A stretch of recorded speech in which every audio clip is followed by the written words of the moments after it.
There you go. Real quick, letting y'all see lockup, how I do it. So, right here I've got a gaggle of 14. The other 3 already locked up. I have a total of 17 geese. The other 3 are not fully integrated into the gaggle yet, so they're still kept in an area that's slightly separated, which I'll show you guys at the end of this video. So the way I move my gaggle, having to move 14 geese at once is no easy feat. But instead of moving all of the geese at once, what I do, I know what happened. What I do is I figured out, well, I pay attention to my gaggle. I figure out the dynamic of my gaggle, and then I use that to my advantage when it comes to moving them. So, one example. Pretty Bird here is the leader of the gaggle. This guy right here. Blue. And Charlie. Where's Charlie? There she is, right there. We'll always follow Pretty Bird. So we'll squirt. This tiny little cackling right here. Pretty Bird is obsessed with Layla. This girl right here. And Layla and the domestics are connected.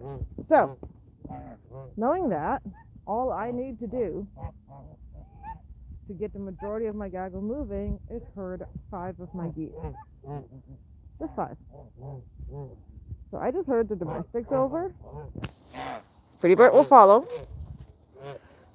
This will cause the rest of the Canadas to follow. And when it comes to getting them in the aviary, well, they know. Hold on, I actually forgot to prep something. I'm sorry. I left something in the way that I shouldn't have. Move this out of the way. This goes on this side for a lockup. Like this. Right there. See, these guys are in a separate area. I guess y'all get to see it before I'm done with lockup. Now I go finish herding them in. Night-night time. And they also know what that means when I say night-night time. Now, you'll probably notice that 2, specifically these 2 domestics, will likely not listen as well as the rest of them because they are younger. They're this year's hatch, and they're still learning. Night-night time. So I'm only herding my domestics, and of course Pretty Bird joined them. Night-night time.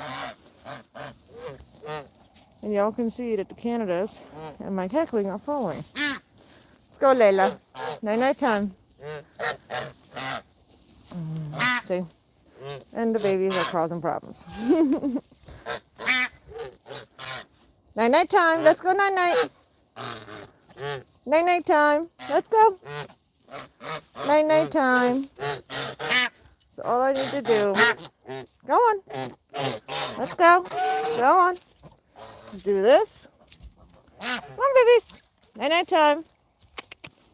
Night-night time. You gotta go night-night? Let's go, babies. Night-night time. They got distracted because of Simba. Go on.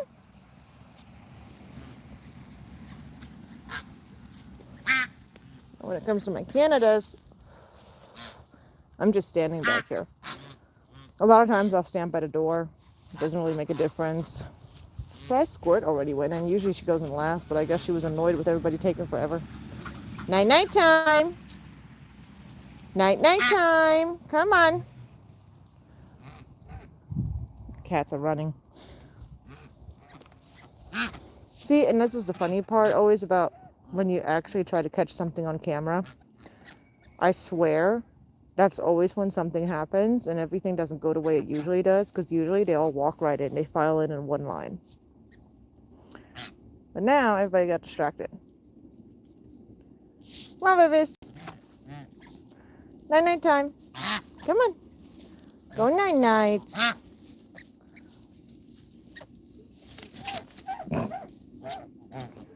Yep. Charlie wanted in. You are blocking the way, goofy butt. Come on, babies. Let's go. Go on. Go on. Pretty Bird, you too. Come on. Let's go. Go on. Thank you. Night time. Go ahead. Now you can go night. Go on. Now they go to bed. Now, usually this is how this goes. But for some reason, every time I try to catch it on camera, which is not very often, something happens and it gets sidetracked and things get delayed. Or some of them decide to stay in an area. Like they have the whole back area over there to like spread out. But they'll like all stand over here and want to mess with this water instead. Or eat the food that's over here underneath that little play set. Mm-hmm.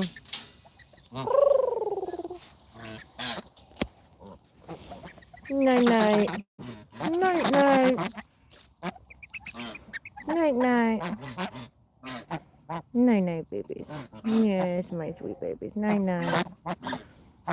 These are little bar-headed geese. Hi, Dodo. Night night, Dodo. Night night, Dodo. Yes, my sweet girl. Dodo's starting to show nest building behaviors. So she's probably going to get close to laying eggs soon. If she keeps going. Mm-hmm. These are my Canada geese here. My pretty babies.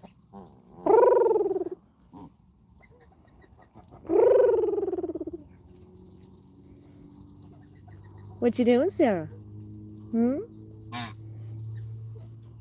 Hey, Sarah.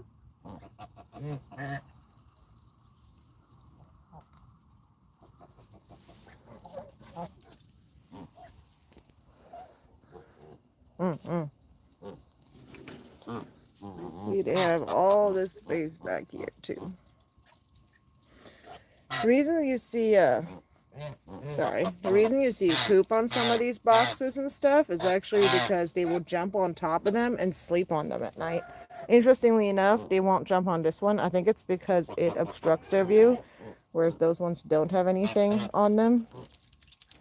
But especially the Canadas like to jump up on like that dog kennel over there or this basket right here and stand on there and keep watch throughout the night. Now, right now, as it's getting a little bit colder, I have this like netting here set up. It breaks the wind. Oh, babies. Yes. And the geese are right here by a security light.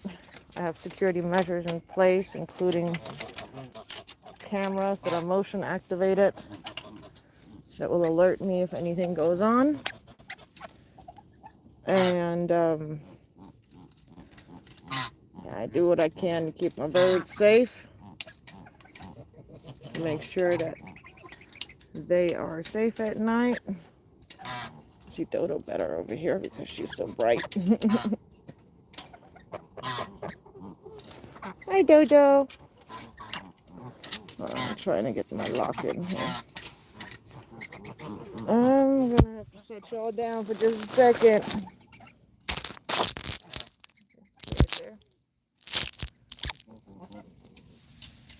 Try not to make it fall.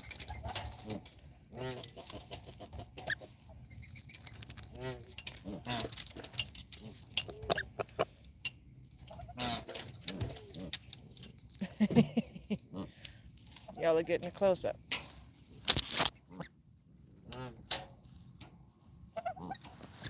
Here we are. I'm got the babies over here playing in the water.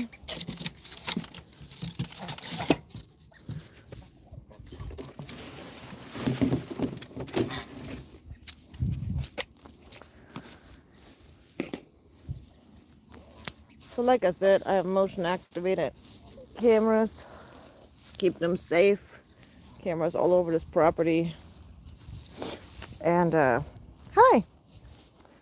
And I also have this lovely security light. It keeps this area illuminated, meaning that even though my cameras have night vision, this light helps a lot in getting a much clearer picture. You guys can see the geese are good as the weather is getting a little colder. We're getting more rain down here in Texas. I do have a partial block from the rain, something to soften the rain a little bit, but y'all gotta keep in mind these are waterfowl. These are not mammals. These are basically animals that are waterproof. They, especially my Canadas, Canada geese and domestic geese too, but Canada geese even more so, tend to like sleeping on open fields in areas where they can see around themselves. They always sleep out in the open or on ponds or lakes or rivers.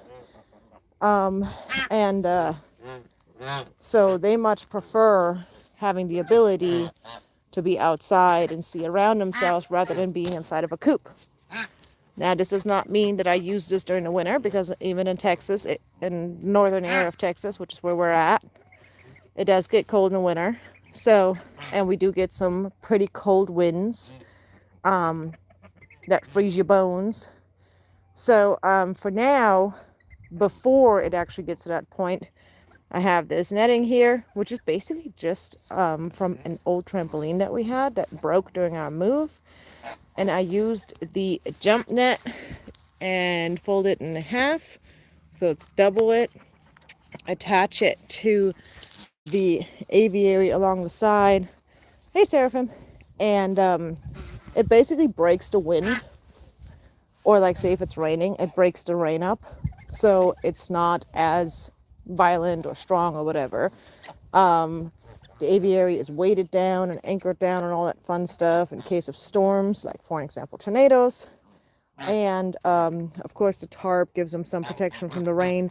But again, like I said, I'm not too worried about them having protection from the rain. The main thing is just to make it a little less. Throughout the spring, summer, and fall, I'm not too worried about it.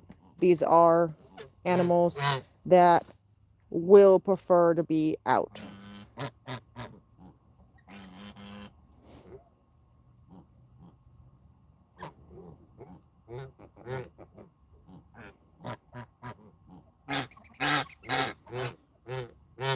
Who needs protection?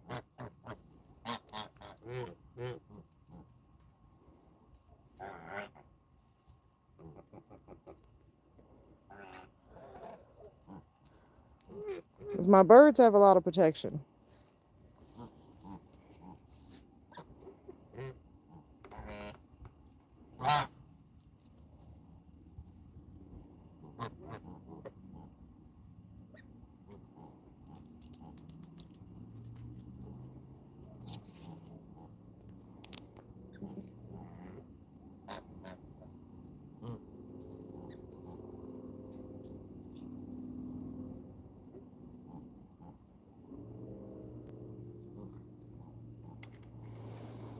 All right, I don't know what you're talking about.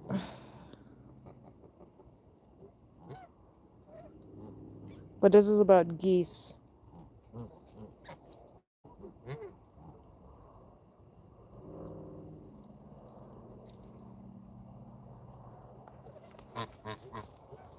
Anyway.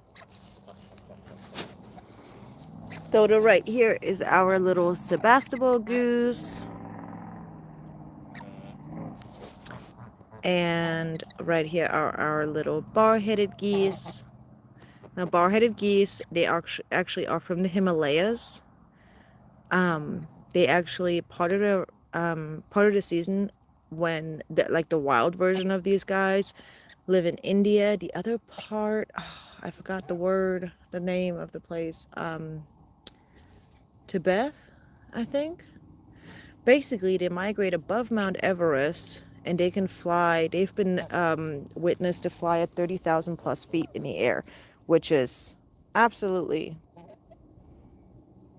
in my opinion, badass.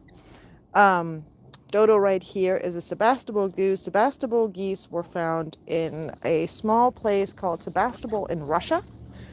Um, Based on my research, what I found, and I could be incorrect about this, I don't know if that source was 100% correct. I've heard that there are some differences and disagreements on how people, like what people believe the history is of the Sebastopol goose. But to the best of my knowledge, nobody truly knows exactly how they were created. Sebastopol geese have these amazing curly feathers that are very, very floofy, and it's like their entire body is covered in down. Like all of their feathers are as soft as the feathers that normally you would only find underneath the more rougher feathers of on a goose, duck, or a chicken. And my understanding in Russia, the reason they were created, they believed to have created there, was to most likely be used not only for meat, but also be used for jackets, blankets, pillows, and such, as in to keep warm in their very harsh winters.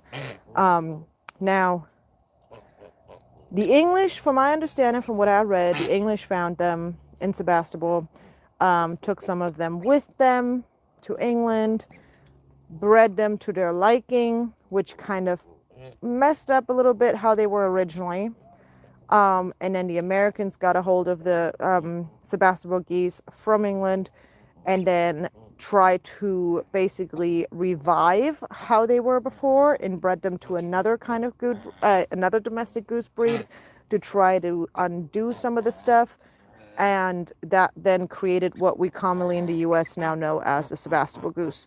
Now, I'm not sure how similar this version of the Sebastopol goose is to the original Sebastopol geese that they found in Russia. But from my understanding, the intent was to try to recreate it. These geese are generally no longer used for meat or for their down. They're generally raised as show animals now, meaning that they're used for like competitions or as pets. They're generally more like a trophy pet, and they're generally pretty expensive. Let's see. Did I get waterlogged easy? Not really. Surprisingly, I thought that she would, to be honest. I actually was a little worried about that with Dodo, with her feathers, but she doesn't like. It's like she still has a seal underneath, like the outer feathers, even though they're all crazy and curly and all that.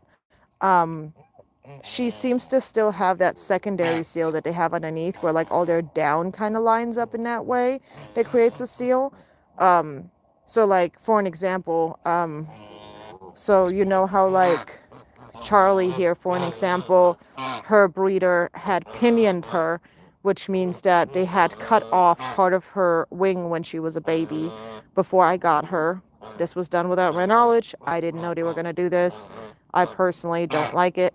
Anyway, but it is law in some areas for people who legally breed exotic geese. Anyway, what? Anyway, so Charlie and Blue are my only two pinion birds. They are sisters. Well, they came from the same place, and they both are pinioned, and they're my only pinion birds that I have. Every other bird that I need to keep grounded for safety reasons, I will trim their flight feathers once a year. It does not hurt them. It does not damage them. They regrow them every year, and it's, in my opinion, the better way to go about it. Anyway, so with Charlie, she doesn't have that full seal on the side of her body because, you know, her long flight feathers on one side of her body are missing. But she has no issues with getting waterlogged or anything on that side either. So, and I imagine it's similar to what is going on with Dodo. That rather than having those like strong, solid long feathers like what we see on top on these birds, she has the curly ones on top, but underneath she still has the same down layers as the other geese do. And since they were bred in Russia, I assume they must have a pretty good seal underneath to be able to deal with the temperatures. If you look up a map of where Sebastopol is in Russia, it is pretty far north. Like it's like all the way at the top. Pretty sure it's close to the coastline, but I could be wrong here because I looked it up a while ago. But it's pretty far up there, so I would imagine it's pretty darn cold up there, and I would think that they would want to make sure that their birds are able to go through the winter without perishing, since, you know, back then when they would be creating them, their livelihood will be depending on these animals, whether it's for food, whether it's for clothing, blankets to stay warm, and all those other reasons. So from what I can tell, Sebastopol geese are pretty hardy when it comes to weather.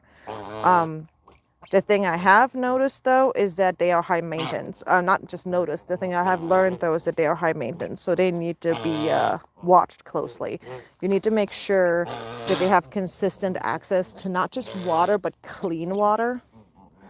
So I know, babies. I know. See, these guys, they want to come out and follow me. And so do they. Everybody's crying because they all want to come out because I'm standing here. I know.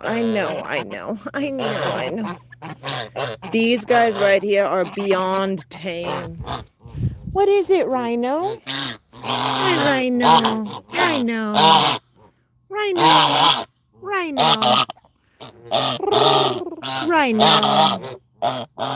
What?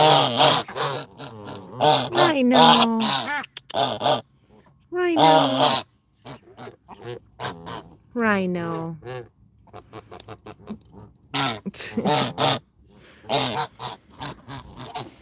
They don't really bite down. Most of them don't even want to nibble or bite.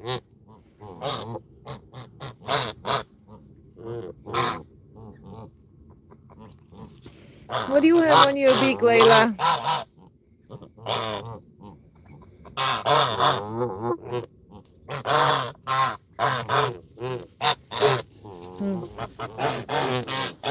See, that's still on there in the morning. Hi, pretty bird. Hi, pretty bird.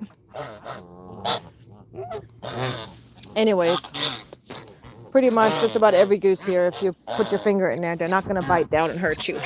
They're going to nibble, but they're not going to bite. See? Anyway, so because Sebastopol geese are more on the sensitive side when it comes to their feathers, it is important to make sure that they have access to clean, fresh water on a daily basis.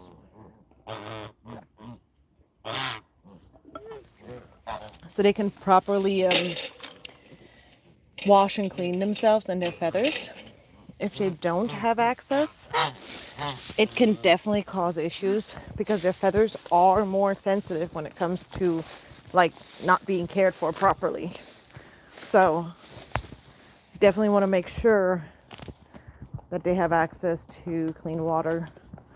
And in that area, they're definitely a lot more high maintenance. But that is the reason why right now I'm dragging my water hose to the front yard where I have our pools. They have yet to start going to the pond. The pond hasn't really filled up because this fall we haven't had much rain. So the pond is still pretty darn low. And they haven't started going to it yet for that reason. I expect they'll be going to it soon, very soon. I already took them down to go check it out with them. And based on their behaviors, they knew that the pond was not ready yet. So especially with Canada geese, one of the things I've noticed is that they know if that water is good or not. Like, They go down to the water, and they spent months in that pond, end of last year, beginning of this year. But they went down there, they took a look at it, and they would not drink from it. They would not set foot in it. And that's just the thing with them, is that a lot of people don't give them a lot of credit when it comes to how smart they are. But they truly, genuinely are very smart. And they know what they're doing. And if you pay attention to personalities and you own geese yourself, you'll actually discover, don't worry, that's not the only pool I have. That would be too tiny for all my geese. But you'll actually discover that, see, this is how dirty, like I clean this water every night. This is how dirty the water gets in one day. It has to be cleaned every day, especially if it's summertime. It should be cleaned like twice a day, because you're going to have a much faster bacteria growth in the summer, and the geese will poop in the water. Interestingly enough though, most of the color of the water is not coming from poop, it's actually coming from dirt. They will pick up the mud, they'll forage the mud, they'll pick it up and they'll drop it in the water. And sometimes I think they just do it to make me more work. But that's not so. That's more like a kind of joke you tell to yourself, you know, about your animals when you swear they're doing it on purpose. It's like cleaning a cat litter and they immediately go and sit in it and take a big old poop. Right, Simba? Hey, buddy. This is our barn cat, Simba, our LGC, our livestock guardian cat. He's the master of his domain. He is neutered. He lives outdoors, but he really doesn't leave the property. He stays on our land. See, these is the other two large pools. I found these guys for sale, on sale for 20 bucks on Amazon. So just let you guys know, if you have birds or small children or you have dogs, okay, like whatever it is kind of situation you have where you're like, hey, I'd like to have little pools. I mean, these guys are decent height. Like, hey, I would like to have a little pool for whatever it is that you have to splash around in.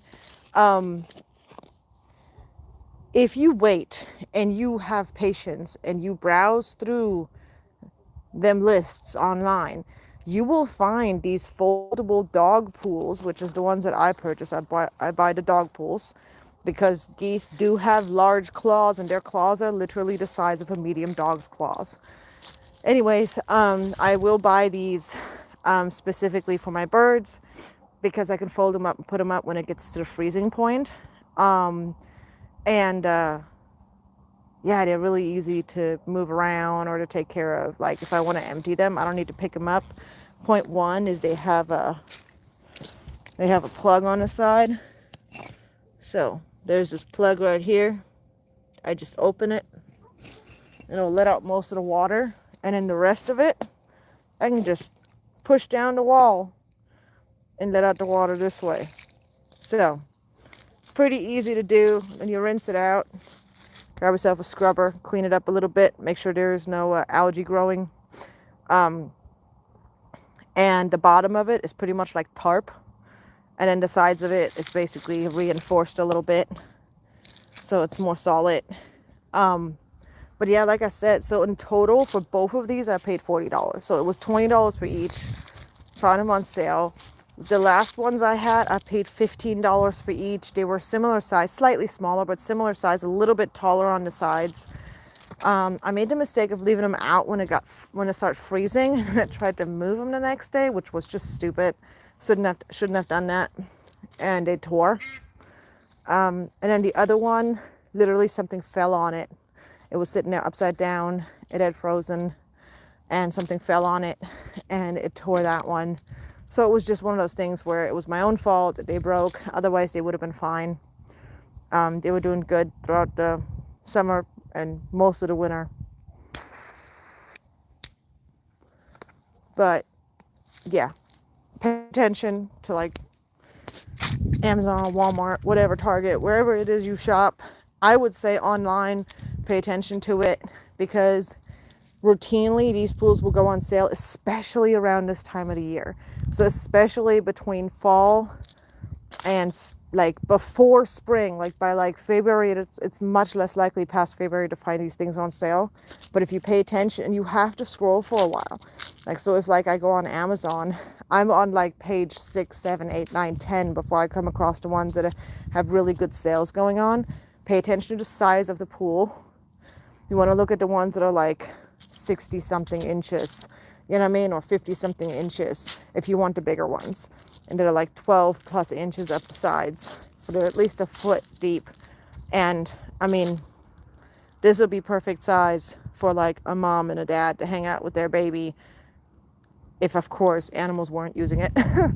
But for my geese, this is perfect. Like for the size of geese that I have, for the size gaggle I have the little green one, which, you know, my smaller geese will use. My smaller geese will also go into this one, both of these. And then I have this little one over here, which is amazing because it doesn't matter how much this one gets frozen or whatever. This isn't even actually a pool. This is actually, I got this from a grocery store. I was working at a grocery store and they were going to throw it out, and it was something they were using underneath the pumpkins, or what? No, I think it was pumpkins, to like catch the juices. And this thing has been amazing. It has worked perfect. It's nice and low, so it's really easy to build up a little bit of a ramp on the outside. It's nice and sturdy and stable, so it's easy to put something on the inside as well. So when you have babies, like little goslings, this is generally my go-to pool for that time. So in spring, when we hopefully will have babies, y'all cross your fingers for me, because our goosies, our female, 2 of my female Canadas will be 3 years old, and 3 of my male Canadas will be 2 years old next year. So y'all cross your fingers that they will be starting to mate next year. They might. It's not a guarantee. They don't always mate at that age. Sometimes the males will wait till 3 years old, but we will have several mature females. And with my luck, since Dino, one of our domestic females, she started going broody late this year, and she was sitting on a bunch of eggs that were not fertile, because the only mature male we had this year to mate them was Pretty Bird, my hybrid gander. And he was not able to fertilize any of the eggs because he's half Canada goose and half domestic. And so none of the eggs ended up being fertile, but it was super hot because she started going broody very late in the year, which had us really worried because she would not, for the life of her, that girl would not get off them eggs. No matter what we did, she wouldn't get off the eggs. She was determined to hatch herself some babies. So it being late in the season made this part extremely difficult as well. I started calling every Tractor Supply within an hour of our home. Do y'all have goslings? Do y'all have goslings? For several days, until I found one that was literally over an hour away from our house, inside of a busy area. And we got there, and of course they were these guys. Of course they didn't happen to have, I don't know, Roman Tuft or Emdens or something. Nope, they had to have the run-of-the-mill Chinese or African. These are either African production or Chinese geese. I'm not 100% sure. I believe these are, to be honest, I'm really not sure. I think they're African production. But